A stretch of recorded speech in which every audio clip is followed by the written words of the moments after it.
तीन मुस्लिम देशों ने इजराइल को उसी के अंदाज में सबक सिखाने का ऐलान कर दिया है। मतलब ये कि युद्ध बम बारूद से शुरू होगा। जरूरत पड़ी तो इजराइल पर परमाणु हमले की तैयारी है। मुस्लिम देश इजराइल से लेबनान, ईरान, सीरिया, यमन और गाजा का पूरा हिसाब लेने जा रहे हैं। नेतन्याहू के लिए ये युद्ध बिल्कुल भी आसान नहीं, क्योंकि इस बार ट्रंप भी साथ देने को तैयार नहीं। वेस्ट बैंक पर छिड़ा गाजा से भयानक युद्ध। 22 मुस्लिम देशों का इजराइल पर हमला।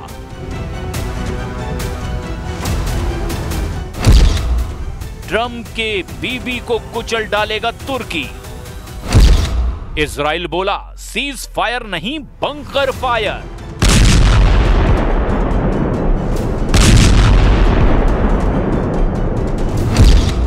यूक्रेन से पहले खाड़ी में तीसरा विश्व युद्ध।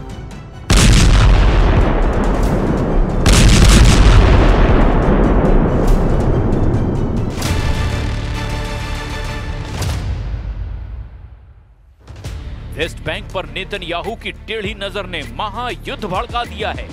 इजराइल की हरकत से ट्रंप के भी होश उड़ गए हैं। प्रेसिडेंट ट्रंप ने सफाई भी दी है कि इजराइल कुछ नहीं करेगा, इजराइल वेस्ट बैंक से दूर ही रहेगा।